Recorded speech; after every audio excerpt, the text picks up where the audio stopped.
लग्नानंतर होईलच प्रेम मालिकेच्या आजच्या भागामध्ये आपण पाहत आहोत की आता इथे काव्या समोर बसलेली असते आणि पार्थच्या हातामध्ये चुडा असतो. तो काव्याला तो चुडा भरत असतो आणि म्हणत असतो, तुम्हाला त्रास तर होत नाही ना, म्हणजे दुखलं तर नाही आहे ना. स्वारी. त्यावर काव्या म्हणत असते, एवढी काळजी घेताय माझी तुम्ही. त्याच वेळेला इकडे आता आपण पाहतो की जीवासुद्धा नंदिनीच्या हातामध्ये एक एक करून चुडा भरत असतो. तो म्हणत असतो, हा चुडा तू आणि मी. माझी खूप इच्छा होती की मी माझ्या स्वतःच्या हाताने तुझ्या हातामध्ये हा चुडा भरेन म्हणून. आणि आज फायनली मी तुझ्या हातामध्ये हा चुडा भरत आहे.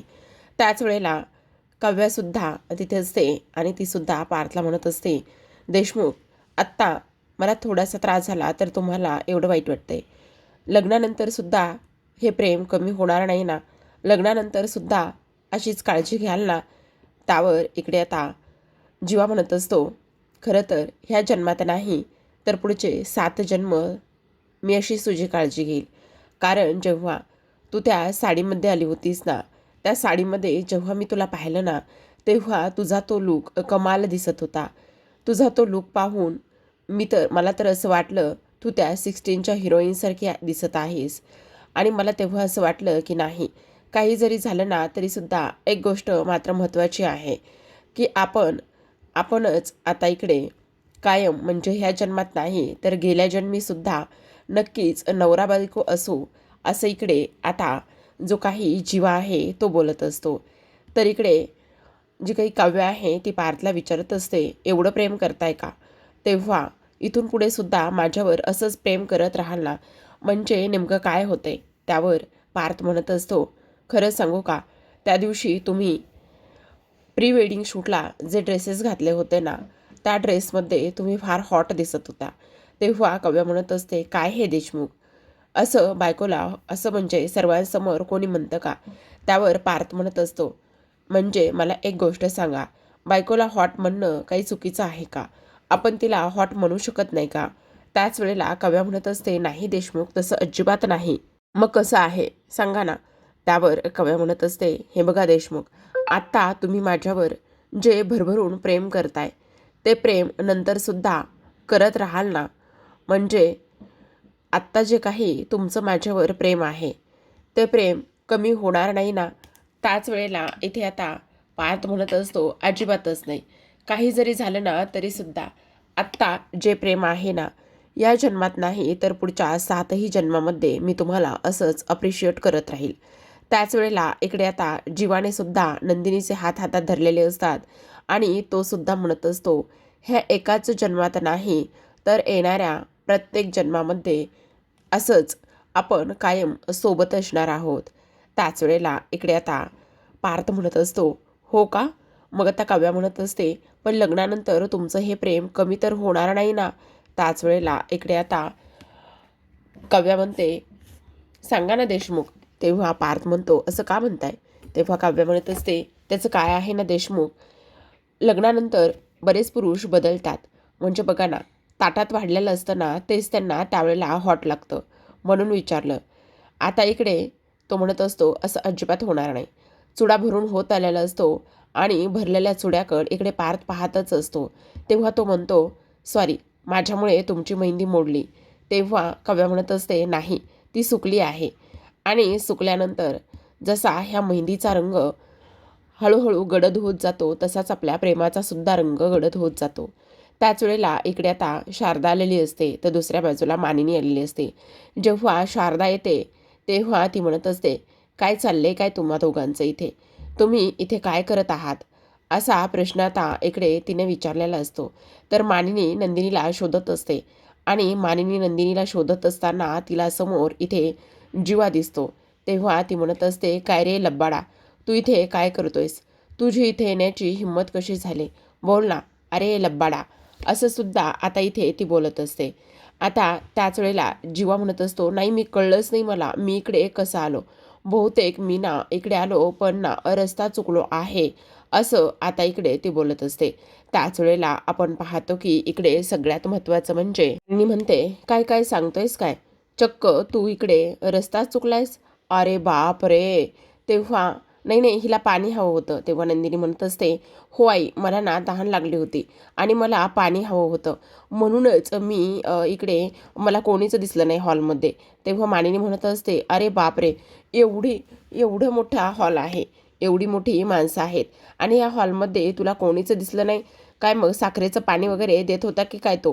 तेव्हा तो म्हणत असतो, हां हां, हो हो, अगदी बरोबर आहे. त्याचं काय आहे ना, हिचा ना इथे शुगरमुळे हिला शुगर लो झाली होती. काय रे लब्बाडा, काही काय बोलतोयस? आणि असं कोणी बोलतं का? मग आता पाणी दिलंस ना तू, आणि मी केव्हाची शोधते, चुडा भरायचा आहे. त्याच वेळेला इकडे आता शारदासुद्धा पार्थला म्हणत असते. तेव्हा पार्थ म्हणत असतो, नाही नाही, ते मी रस्ता चुकून कसं ह्या खोलीमध्ये आलो ना, तेच मला समजलं नाही. तेव्हा शारदा म्हणत असते, अच्छा अच्छा, तुमची आता ही चूक आपण सुधारूया. आता इकडे मानिनी म्हणत असते, अगं चुडा भरायचा आहे, त्यामुळे मी केव्हापासून आवाज देते. तर तुम्हा लोकांना चुडा भरण्यासाठी यायचं नाही आहे का? चला लवकर. तुम्हाला इकडे तर मानिनी तिच्या हातामध्ये पाहते तर चुडा ऑलरेडी भरलेला असतो. त्याच वेळेला इकडे दुसऱ्या बाजूला शारदाने हिला पार्थाने काव्याला सांगितलेलं असतं की चला बाहेर गेल्यानंतर तुमची ही जी काही चूक आहे ना, ती चूक आपण सुधारूया.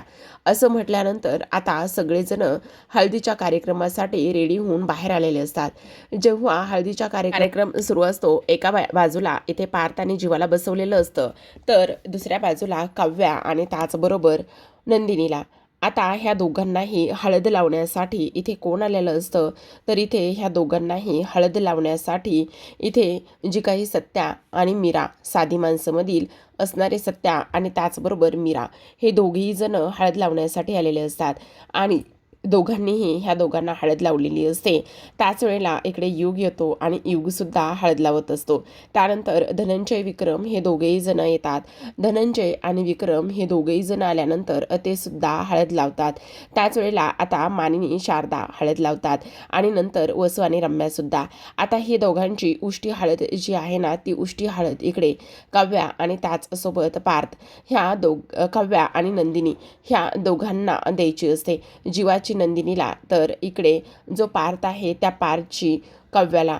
आता मीरा ती हळद घेऊन जात असताना तिचा पाय कशामध्ये तरी अडकतो आणि त्याच वेळेला जी काही हळद आहे ना, ती हळद इथे दोन्ही मिक्स होते. आता हे सगळं झाल्यानंतर सर्वजण धावतच येतात. सगळेजण धावतच आल्यानंतर आपण पाहतो की इकडे हे सगळं काय आहे. रम्या आणि वसू तर पाहतच असतात. वसू मात्र फारच चिडचिड करत असते. ती म्हणत असते, हे सगळं काही काय चाललेलं आहे? तुझी हिंमत कशी झाली ह्या सर्व काही गोष्टी इथे करण्याची? त्याच वेळेला आपण पाहतो की ती म्हणत असते, नाही सॉरी, ते मला कळलंच नाही चुकून कसं झालंय तर. तेव्हा वसू म्हणत असते, ह्या अशा गोष्टी चुकून थोडी ना होतात. तुझं लक्ष कुठं होतं? तू हे मुद्दामून केलंयस का? आता इकडे सत्या म्हणत असतो, बहुतेक हे ना त्या लोकांनी केलेलं असावं, ज्या लोकांना ना इकडे हे लग्न न होण्यासाठी धडपड करतायत. तेव्हा लगेच आता इकडे रम्या म्हणत असते, म्हणजे तुझा ओघ हा माझ्याकडे आहे का? तू असं कसं म्हणू शकतोस? मी हे कसं करेल आणि तुझी हिंमत कशी झाली इथे ह्या सगळ्या काही गोष्टी इथे बोलण्याची? त्याच वेळेला आता इकडे जी काही काव्य आहे ती उठून पुढे येते आणि ती म्हणत असते, हे बघ सत्या आणि मीरा, तुमचा काहीतरी गैरसमज होतोय. तुला सांगू का, रम्या आता पूर्ण बदलली आहे. रम्या असं काहीच करणार नाही आहे आणि आमचा पूर्ण तिच्यावर विश्वास आहे.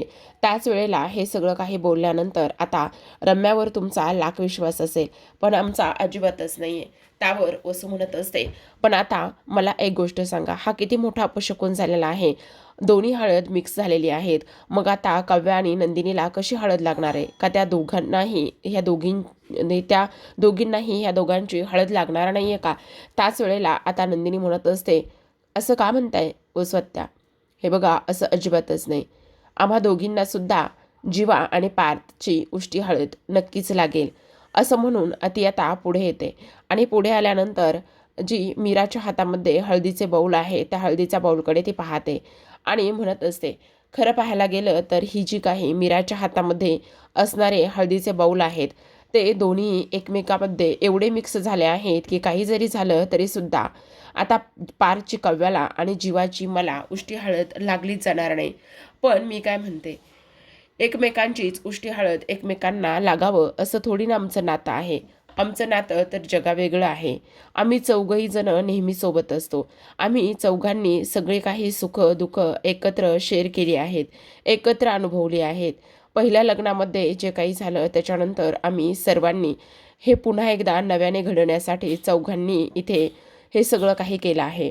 तर मग मी काय म्हणते, तर ही एक मित्र म्हणून पारची हळद मला लागेल आणि एक नवरा म्हणून जीवाची उष्टी हळद मला लागेल.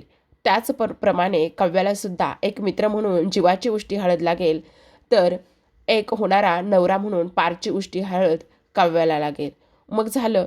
म्हणजे बघितलं ना तुम्ही, आम्ही ह्या रंगामध्ये कशा पद्धतीने रंगून जाऊ. हे रंग एवढे गडद होतील, आम्हाला उष्टी हळद म्हणणारच नाही की अपशकुन झाला आणि आम्हाला उष्टी हळद लागली नाही म्हणून.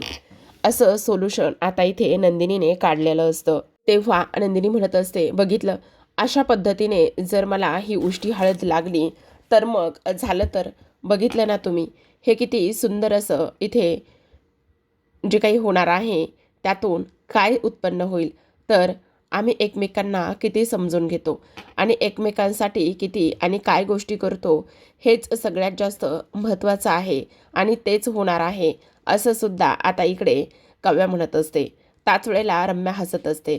आता नंदिनीने हे काढलेलं सोल्युशन मात्र सर्वांना पटेलच असं नाही, पण बऱ्यापैकी सगळ्यांना मान्य झालेलं असतं. आता नंदिनी त्या बाऊलमधील हळद घेते आणि काव्याला लावते आणि म्हणत असते, झालं, लागली काव्याला पारच्या प्रेमाची हळद आणि जीवाच्या मैत्रीची हळद. त्याच वेळेला काव्यासुद्धा त्या बाऊलमधली हळद घेते आणि नंदिनीला लावते आणि तेव्हा ती म्हणत असते, झालं, लागली नंदिनी ताईलासुद्धा जीवाच्या प्रेमाची आणि पार्थच्या मैत्रीची हळद. असं म्हटल्यानंतर सगळेजण टाळ्या वाजवूनच ह्या दोघींचं भरभरून असं कौतुक करत असतात आणि भरभरून असं कौतुक केल्यानंतर ह्या सर्वांना मात्र फारच जास्त आनंद झालेला असतो की आज फायनली ह्या पद्धतीने हळद इथे लागलेली आहे आणि इथे नंदिनीने असं जे काही सोल्युशन आहे ते इथे काढलेलं आहे. आता वसू म्हणत असते, चला चला चला चला, सगळ्यांनी आता ह्या दोघींना सुद्धा हळद लावून घ्या. असं म्हणून आता सर्वजण ते बाऊल घेतात आणि सगळेजण बाऊल घेऊन काव्या आणि नंदिनीला सुद्धा हळद लावण्यासाठी छान असे तयार झालेले असतात. सर्वजण त्या दोघींना सुद्धा त्यांच्या ठिकाणी बसवतात आणि एक एक करून सगळेजण त्या दोघींना सुद्धा हळद लावतात. आता सुरुवातीला मीरा येते आणि मीरा इथे नंदिनी आणि त्याचबरोबर काव्याला हळद लावते. खरं तर नंदिनी मोठी असल्या कारणाने नंदिनीचा पहिला मान असतो आणि त्याचमुळे ती आता नंदिनीला सुरुवातीला हळद लावते आणि त्यानंतर हळद लावते ती म्हणजेच की आपल्या काव्याला. आता पात आणि जीवा हे दुरूनच हे सगळं काही दृश्य पाहत असतात. खरं पाहायला गेलं तर इकडे हळद लावत असताना दोन्ही मुलींच्या आणि मुलांच्या वेळेस खूप जास्त गाणी लावलेली होती आणि फक्त इथे त्यांचे हावभाव आणि ह्या सगळ्या गोष्टी कृतीतून ती लोक दाखवत होते. पण असो, आता इकडे जे काही धनंजय आहेत ते धनंजय नंदिनीजवळ बसतात आणि नंदिनीजवळ बसून तिलासुद्धा हळद लावतात. त्याच वेळेला नंदिनीच्या डोळ्यामध्ये पाणी आलेलं असतं. ही नंदिनी फार समजूतदार, जेवढं सासर सांभाळते तेवढीच माहेरची सुद्धा ती प्रिय आहे आणि त्यामुळे आज इकडे धनंजयला मात्र फार भरून आलेलं असतं. नंदिनीला हळद लावून झाल्यानंतर ते काव्याकडे जातात. आता इकडे नंदिनीसमोर पुन्हा शारदा उभी असते आणि त्यानंतर पुन्हा ती काव्याला हळद लावते. इथे विक्रम आणि मानिनी वसुरम्यासुद्धा हळद लावतात. त्याचबरोबर रेखना आणि चित्रासुद्धा, बाकीची आलेली मंडळीसुद्धा हळद लावतात. आता वेळ असते मीरा आणि सत्याचा निरोप घेण्याची. तेव्हा जीवानंदिनी त्याचबरोबर काव्या पार्थ मीरा आणि सत्याचे मनापासून आभार मानतात आणि तुम्ही वेळात वेळ काढून इकडे आमच्या हळदी समारंभाला आलात त्यामुळे अगदी तुमचे मनापासून खरंच धन्यवाद बरं का. तेव्हा सत्या म्हणत असतो, आम्ही लग्नाला सुद्धा थांबलो असतो, पण काय आहे ना, कामं आहेत बरं का बरीच, त्यामुळे आता आम्ही हळदीला इथे प्रेझेंटी दाखवलेली आहे. तुम्हाला तुमच्या लग्नाच्या भरभरून शुभेच्छा आणि पुन्हा एकदा अभिनंदन. असं म्हणून आता ते दोघेही जण ह्या चौघांचा निरोप घेतात आणि निरोप घेऊन तिथून निघून जातात. आता ते निघून गेल्यानंतर इकडे आता युग येतो आणि युग म्हणत असतो, आता हळद तर झाली, मग नाचायचं नाही आहे का, चला लावा रे गाणे. असं म्हणून आता गाण्याच्या तालावर आणि त्याच ह्याच्यावर सर्वजण नाचायला सुरुवात करत असतात. इकडे धनंजय आणि विक्रमला सुद्धा एकमेकांनी हळद लावलेली असते. त्याच वेळेला इकडे जीवा आणि पार्थसुद्धा भरभरून नाचत असतात. इथे पार्थने सुद्धा होणाऱ्या सासऱ्याला हळद लावलेली असते आणि तेव्हा सगळेजण नाचायला सुरुवात करत असतात. जीवाने सुद्धा पुन्हा एकदा रम्याला सुद्धा हळद लावलेली असते. तर इकडे आता हे सगळं काही हळदीचा समारंभ वगैरे हे सगळं काही झालेलं असतं, पार पडलेलं असतं. आणि त्याच वेळेला आता चौघेही जण बऱ्याच उशिरा तिथेच हॉलमध्ये असलेल्या सोफ्यावरती गप्पा मारत बसलेले असतात. आणि त्याच वेळेला आता इकडे पार्थ म्हणत असतो, खरं पाहायला गेलं ना तर आज हळदीमध्ये जे काही विघ्न आलं होतं ना, ते विघ्न थोडक्यात निभावलं, थोडक्यात टळलं, ते सुद्धा नंदिनीच्या हुशारीमुळे. नाही तर एक वेळा अशी आली असती की झालं, हळदीमध्ये विघ्न आलं आणि आता हळद होणारच नाही असं इकडे झालं असतं. आता रम्या तिथेच बाजूला उभा राहून हे सगळं काही बोलणं ती ऐकत असते. पण मला अजूनही असं वाटतंय की ह्या सगळ्या गोष्टी रम्यानेच घडून आणल्या असतील. आणि पार्थ म्हणत असतो तेव्हा जीवा म्हणत असतो, अरे दादा असं काय बोलतोयस? रम्या का आणि कशामुळे ह्या सर्व गोष्टी घडून आणेल? नाही नाही, मला नाही वाटत हे सगळं काही रम्याने केलं असेल म्हणून. तेव्हा पार्थ म्हणत असतो, जीवा तू हे सगळं काही बोलतोयस, ह्या गोष्टीवर तर माझा विश्वासच बसत नाही की हे सगळं काही तू बोलत आहेस. आता इकडे तो म्हणत असतो, हो दादा, कारण रम्या बदलली आहे हे मला कुठेतरी जाऊन समजते. त्याच वेळेला काव्यासुद्धा म्हणत असते, हे बघा देशमुख, उगचच आता नाही त्या गोष्टी बोलू नका आणि उगचच तर्कवितर्क लावू नका. हो खरं सांगते, मी सुद्धा मला सुद्धा रम्यामध्ये झालेले बदल आणि त्या सर्व गोष्टी इथे जाणवल्या आहेत. पण मला सुद्धा वाटतंय की रम्या नक्कीच बदलली आहे. तर आता इकडे जे काही मानिनी आणि विक्रम ह्या चौघांनाही दिसतात आणि हे चौघे म्हणत असतात, बघा लैला मजनू आले. तर इकडे विक्रम म्हणत असतात, तुला सांगितलं होतं ना ती माझी पोरं आहेत म्हणून, ती एवढ्यात तरी झोपणार नाही, ही गोष्ट मी तुला सांगितली होती ना, मग दिसलं का आता? असं म्हणून आता ते दोघेही जण इथे ह्या चौघांकडे येत असतात. चौघांकडे आल्यानंतर जे काही जीवाचं स्टेटमेंट होतं त्यावर रम्या म्हणत असते, फायनली रम्या, काव्याचं मन जिंकलंस आणि त्यानंतर तू आता जिंकलेला आहेस, ते म्हणजेच की इथे जीवाचं मन. फायनली जीवासुद्धा तुझ्या बाजूने आलेला आहे. ही गोष्ट मात्र तुझ्यासाठी खूप लाख मोलाची आहे. आता आपण पाहतो की ह्या सगळ्या काही गोष्टी ते झाल्यानंतर लगेचच विक्रम आणि मानिनी हे दोघेही जण तिथे बाजूला येऊन बसतात. आणि हे दोघेही जण तिथे बाजूला येऊन बसल्यानंतर आता मानिनी म्हणत असते, काय रे लबाडांनो, झोपायचं नाहीये का तुम्हाला? किती उशीर झाला आहे, आम्हाला वाटलं झोपलं असाल. त्याच वेळेला विक्रम सुद्धा म्हणत असतात, मी सांगितलं मानिनीला, ते विक्रम देशमुखचे पोर आहेत, ते एवढ्या लवकर थोडी ना झोपणार आहेत. आणि तेव्हा मानिनी कुठं ऐकत आहे माझं. तेव्हा मानिनी म्हणत असते, अरे असं काय करताय, संगीत आणि त्याचबरोबर लग्न आहे म्हणून म्हटलं तुम्ही लोक झोपला असाल, पण तुम्ही तर छान गप्पा मारता इथे. त्याच वेळेला आता इकडे नंदिनी म्हणत असते, हो आई, आम्ही आता निघालच होतो झोपायला. तेव्हा काव्यासुद्धा सांगत असते, हो आई, आम्ही जातच होतो आता झोपायला, पण बसलो असंच थोड्याशा गप्पा मारत. त्याच वेळेला आता इकडे विक्रम म्हणत असतात, हो हो, नाहीतरी आता तुम्हाला अशाच रात्री जागून काढायच्या आहेत ना. तेव्हा विक्रमला मानिनी म्हणत असते, हो काय बोलताय हे तुम्ही. तेव्हा आता ह्या दोघी सुना लाजलेल्या असतात.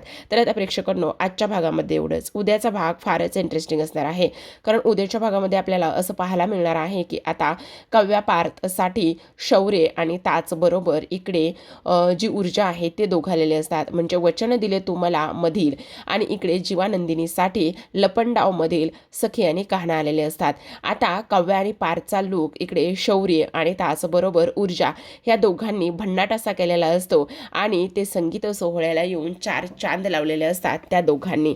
जेव्हा स्टेजवरती शौर्य आणि त्याचबरोबर ऊर्जा हे डान्स करत असतात तेव्हा ऊर्जा कमाल अशी दिसत असते त्या साडीच्या लुकमध्ये, कारण ती काव्याची साडी नेसून आलेली असते. इकडे आता ह्या दोघांना सुद्धा सगळेजण बसलेले चेअरअप करत असतात. त्याच वेळेला आता इकडे जो काही आपला शौर्य आहे, शौर्याने गॉगल वगैरे घातलेला असतो आणि पार्थ झालेला असतो. हातामध्ये त्याने पेस्ट्री आणलेली असते आणि तीच वेलवेट पेस्ट्री जी आहे तो ती इकडे ऊर्जाला भरवत असतो. तर आता अशा पद्धतीने इथे हा संगीत सोहळा पार पडत असतो. सेम दुसऱ्या बाजूला सुद्धा सखी आणि कान्हाने खूपच सुंदर असा डान्स केलेला असतो आणि खूप सुंदर असा डान्स करून इकडे जीवानंदिनीचा लुक केलेला असतो. आणि जीवानंदिनीचा लुक करून त्याने सुद्धा ह्या डान्सला आणि ह्याच संगीत सोहळ्याला 4 चांद लावलेले असतात. आता शेवटी काय होतं तर ह्यांचे डान्स झाल्यानंतर नंदिनी जीवा आणि पार्थ काव्याचा डान्स होतो. पार्थ काव्याने सुद्धा खूपच सुंदर लुक केलेला असतो. काव्या तर कमाल दिसत असते त्या लुकमध्ये. आणि आता त्या दोघांचा सुद्धा क्यूट असा परफॉर्मन्स इथे होत असतो. हे आपल्याला सगळ्यांना उद्याच्या भागामध्ये पाहायला मिळणार आहे. तर प्रेक्षकांनो पाहत राहा. लग्नानंतर होईलच प्रेम. खूपच सुंदर असं इंटरेस्टिंग हा लग्न सोहळा आहे. वरात तर एकच नंबर आहे. ती आपल्याला कदाचित उद्याच्या भागामध्ये पाहायला मिळणार आहे. तर भेटूयात उद्याच्या भागात. तोपर्यंत धन्यवाद.